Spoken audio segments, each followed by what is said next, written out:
Welcome back to another episode of Rebel Driver's Garage. I'm Scott. I am going to be working on this LS engine that's behind me.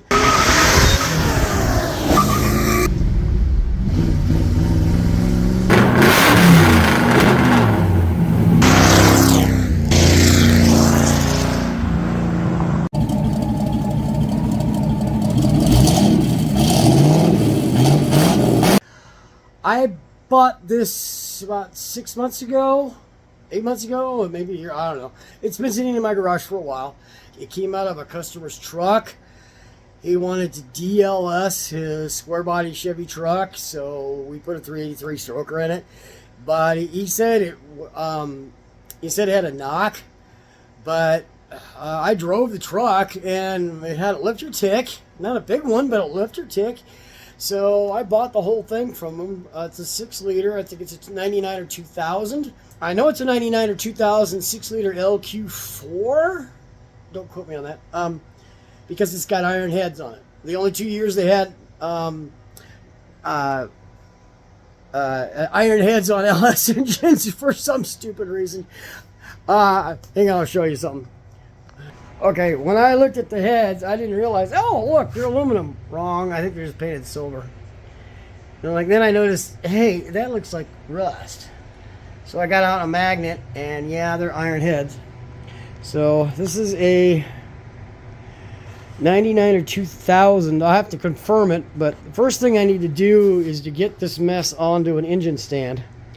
So bear with me. Okay, as you can see, I got the engine on the stand. The mess, a lot of this you really can't see much because it's this whole wire harness that's taking over the engine. And that's the first thing I'm going to take off is the wire harness. And I'm not just going to pull it all off, without really paying attention to what I'm doing. So I got some masking tape and a pen. And I don't know where my pen went. I got some masking tape and a pen, so I'm gonna mark everything as I take it off as best I can. I am no LS expert at all. I'm hoping by the time I get this thing back up and running, I have learned something and gotten better at these. Okay, so the first thing I'm going to take off is these. This is the coil harness. Now, the coil harness, let me get in a little closer so you can see me. There's like a separate coil harness for each side, and they come together here. And then all these come off at one, and they're all connected. These are all connected to this plug here on these coils. So the first thing I'm going to do is take this one off, and I'm going to mark it as this is the passenger side of the engine. I'm going to mark it the passenger side of the engine so there's no guessing when it goes back together, because your computer is firing your coils and when they need to be fired. So if you have this on the wrong side, then everything's not going to, it won't even start. I'm going to take this off. I think I'm going to take the computer off the harness here because it's just kind of in the way first. Be careful taking plugs off because you'll break stuff. Take your time. If you're not sure how to get it off, try to figure it out. And save these rubber. These are like the weather pack style rubber grommets. They're almost like gaskets almost. That way your wire harness stays dry. Take the ECM and put it over here for right now. I need to get a couple of big boxes for all this stuff too. What do you guys call it? ECM or PCM? I know General Motors calls it the powertrain module. But do other people call it a engine control module? I don't know. So, something that comes up on a conversation the other day with a couple of my friends. And then there's the injector harnesses. See, this one's got an old tape. Somebody taped 8 on that one. That one's falling off and brittle, so I'm going to remark that one.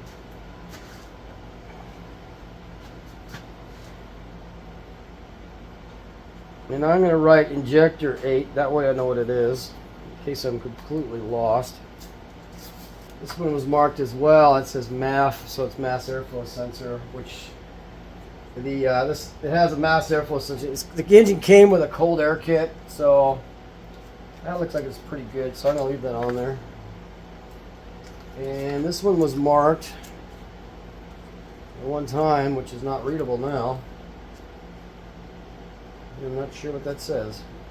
Have to figure that out later. That one says ground back of block. Now we actually can see the engine a little better. Let me turn this thing around. Kind of looks like an engine again, right? So, yes.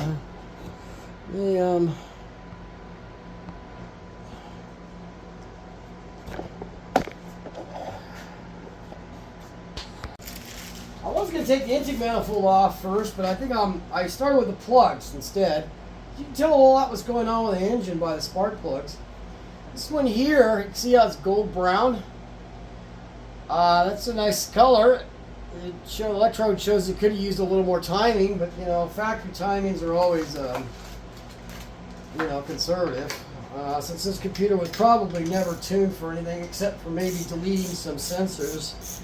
They didn't have the knock sensors hooked up, and they probably disconnected a few other things in the programming.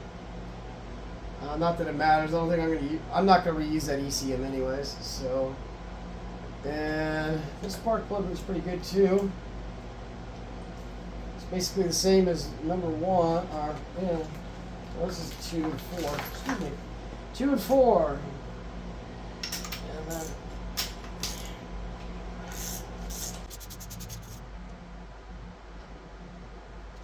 Well, that one shows some oil on the electrode. It looked like it was burning some oil, but not a lot.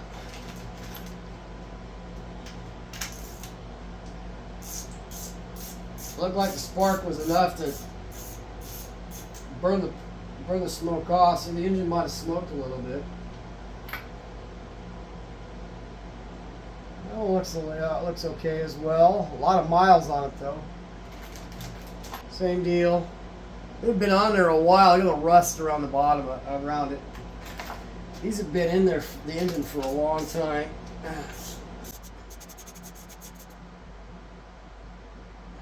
That one, look at that.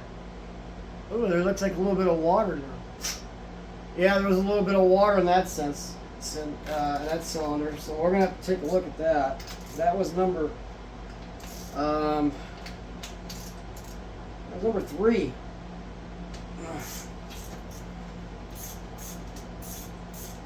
I don't remember if I drained the oil on this thing. It still has a filter on it. Probably should do that too. It's probably going to be showing that it has 1,000,000 miles on the oil as well.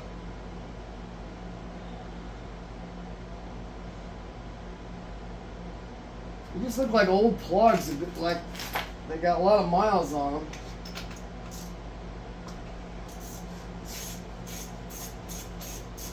I'm going to look at the exhaust port of number 3 here.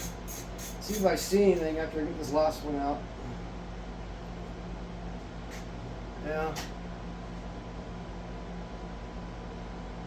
There's some specks or something on the electrode as well. It looks like oil.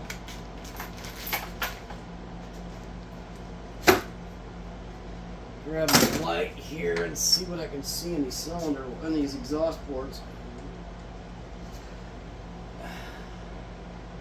Well, I can see the top of the piston for number 3, and it looks like it's wet a little bit, but I'm not sure if it's water. It has a lot of carbon on it, so if there was water getting in the cylinder, there wouldn't be any carbon on it. So the next thing I'm going to do is take the intake manifold off. There are 10 bolts total, 5 bolts on each side. I'm not going to take the injector rail off or anything. I'm just going to take it off as one big unit. I already had a ratchet set up here. And I started on taking the intake manifold off before I pulled the plugs. So the plugs aren't really telling me any kind of story at all. Oh boy, that's in there tight. For a retrofit engine, this engine looks like it had all the earmarks of just being pulled out of one truck and stuck in another. And with really no eyeballs in the actual inside of it at all.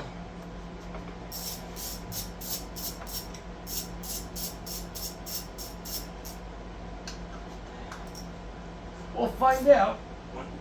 It's kind of like automotive CSI. When you start taking apart a motor, you want to find out what's going wrong with it. Yeah.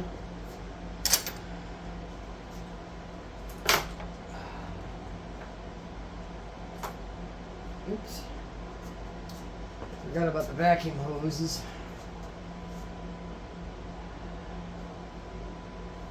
Yeah, this one's disconnected, but I need to disconnect that one, and there's one underneath here. These are always kind of a pain. Kind of clamps. There's a special tool for these kind of clamps, and guess what? I don't have it.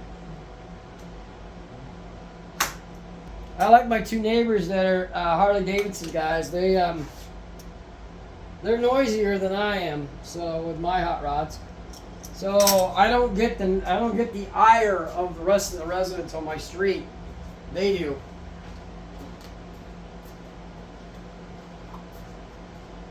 All right. Oof. Huh. Lost bolts. Look at this. There's like 2 bolts that run underneath the intake manifold. Hopefully one of them didn't go into the engine as well. Typical dirt and leaves underneath the intake manifold. And I believe these are the NOx sensors in here. So what's that sensor that's on the back of the block back here is the crank sensor. Well, that's full of water. Well, that ain't good. This one is, I'm going to show it to you. You can see this is a cathedral port intake manifold, or head. See how it looks like a tall rectangular with a point on the top? That means it's cathedral port. Rectangular port LSs are kind of like this, except they're a little bit wider, a little bit shorter, and so they're rectangular.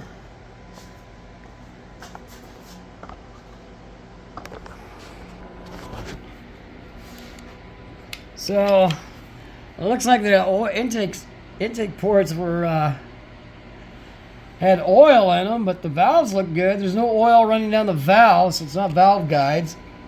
Oops, my light turned off. But there's a lot of oil making its way down the intake runner and on the intake ports. Pretty much evenly on all of them. A couple of them have a little more oil, looks like, than others, but it must have been pulling oil out of the lifter valley and reburning it. I kind of jumped ahead a little bit. I took one head off. I took the accessory drive off and the water pump. I'll show you what I found on the other side once I get this side off. So the first thing before you take the head off, you want to get the rocker arms off.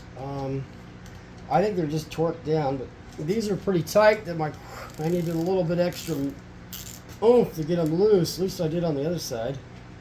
Yeah, these are coming off easy.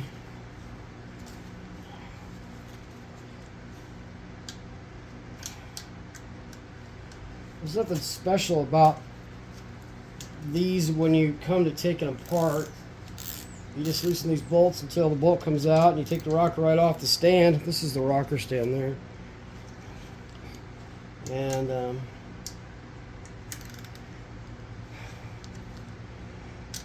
yeah, I'm using a 3/8 on a 1/4-inch drive socket here, but and I got a couple of bags here. One's for the rocker arms. The other one's for the push rods.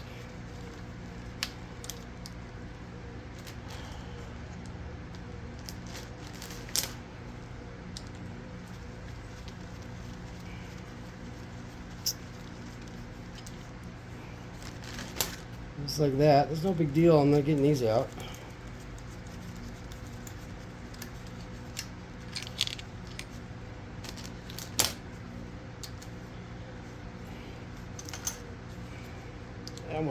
pretty tight.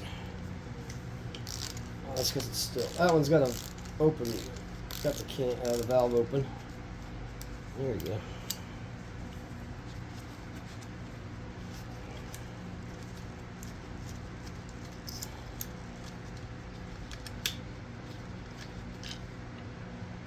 And you can look at your rocker arms and see if there's a really unusual wear here where it runs across the top of the valve. And I'm not so concerned about the valve tips on these because I'm not going to be using these heads anyways. So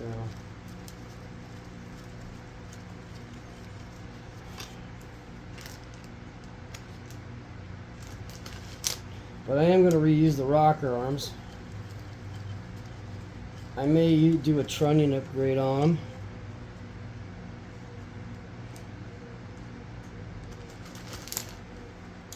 So far I'm not seeing anything weird or anything. There's not a ton of sludge in there, which is good.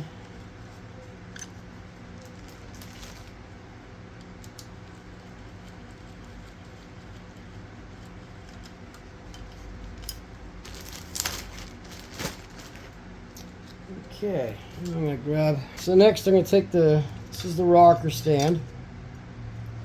There's no washers or anything like that underneath of it. It just bolts on with just held on by the rocker arms. And then I'm going to pull the push rods out. And what I'm looking for is wear on either end, unusual wear on either end. And sometimes it'll start cracking around this hole where the oil goes through. You want to hold them up to the light and see if there's if they're clogged with carbon or anything like that, and that one doesn't allow oil to get through them. But these are all looking good so far. They look straight too. You just roll them on a flat edge, on a flat surface, and you'll find out if any of them are bent really fast. As you can see, I got the balancer off. I had to use a puller. I rented this puller from O'Reilly's 67005. It actually listed as for Chrysler, but it worked really well. Very easily got the puller off. Getting the balancer bolt off, on the other hand, was another chore. That was a chore. That was a 3-foot pipe on the breaker bar in order to get the balancer bolt loose. I mean, my impact wasn't doing it either. Mainly because my compressor doesn't push out enough air. It needs to be like 150 pounds of air for that thing to really work well. And my compressor doesn't quite do that. So here we are. I'm going to start taking this off. This is the oil pump, timing chain. Obviously behind that's the camshaft. You can see it's a bit on the sloppy side. So this is what, see all that slop you get in there? It's almost like variable cam timing. So I'm going to continue taking this stuff off and see what we find. It appears you got to take the oil pan off and the pickup screen first before you get the oil pump off the crankshaft. And I never took the oil filter off. Can't remember if I had the oil drained, but it does look like it drained most of the oil. And I'm just doing this right now. And before I flip it over, I think there's some water in the block. You can still see some water in the block there. So I might get out a big piece of cardboard before I flip this over. Also, I don't remember this, but it looks like there's a fill level sensor missing out of the oil pan. I don't remember taking that out when I removed the engine from the vehicle. That's bizarre. Oh yeah. There we go. There is some metal on the magnetic oil pan drain plug. So not a lot, but some. Not too concerned with it. Well, this isn't good. This is metal. Alright, that's metal. I don't know what the hell that tube is for. And there's a bunch of garbage in there. And then, yeah, that's not good either. Oh boy.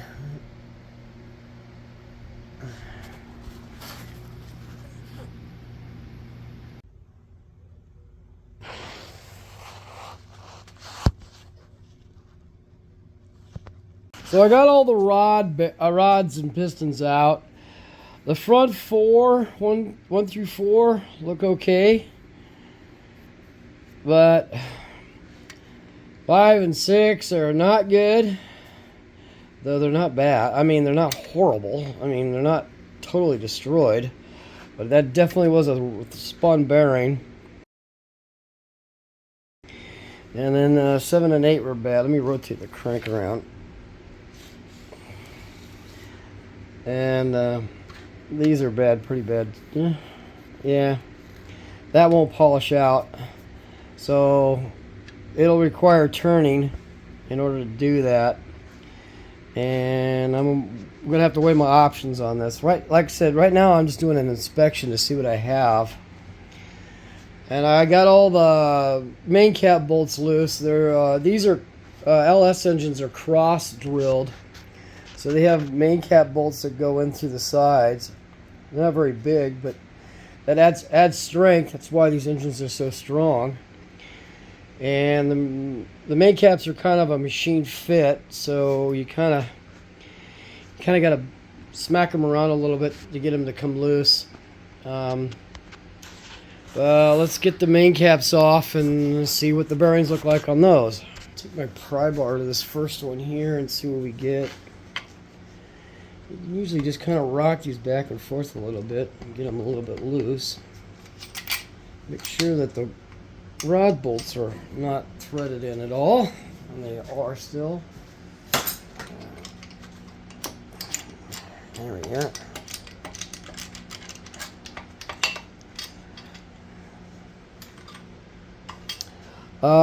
These main caps are already numbered all the way down 1, 2, 3, 4, 5, so that's easy enough. And ooh, that's not looking too great, but it's not looking like it's a disaster. The main surface looks pretty good. I'm just gonna put this back in for right now. All I'm doing is like just wanting to look. I'll tear this completely out later. So you have to tap these kind of back in. There it goes. Alright. Now I'll rotate the cranks to get the main counterweights out of the way so I can tap this a little bit. Oh, look at that. It actually moves it a little bit easier. Look at that. That's when the main bearing fell off. Oh, okay. So it's got some damage to it as well. Look at that. It's not what you want to see in a bearing or bearing surface.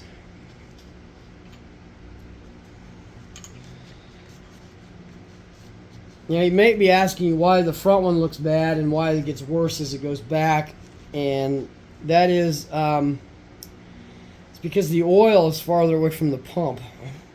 Farther away you get from the pump, and these are front pump engines, generally if you have an issue it's going to be farther back. Man, I'm just going to leave that one out. I mean, what's the point of putting that back in? That one's toast. So I'll just set this one back in here for right now. Get to this one. There we go. The middle one here on these LS engines is the thrust bearing. Bring the camera up so you can see it better. This is the thrust bearing. You can see how it's got the bearing goes on the sides here of the main cap. What this does is keeps the crankshaft from walking back and forth. And this one is destroyed as well. See, there's parts of the the main bearing in here. Ugh. Look at that. So that one is bad. Throw that in the pile over here. I'll rotate the crank a little bit more. Get the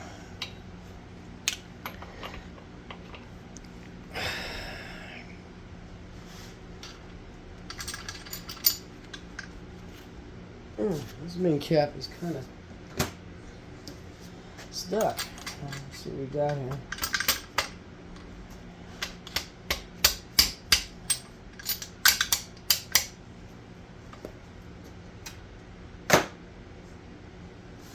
I'm just going to take the bolts all the way out. It tells me it's just going to get worse as we go here. This one is just being stubborn. Okay. There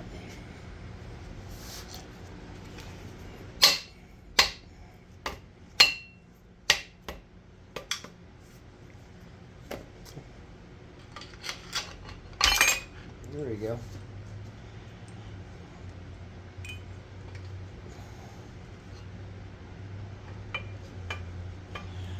And you see all that?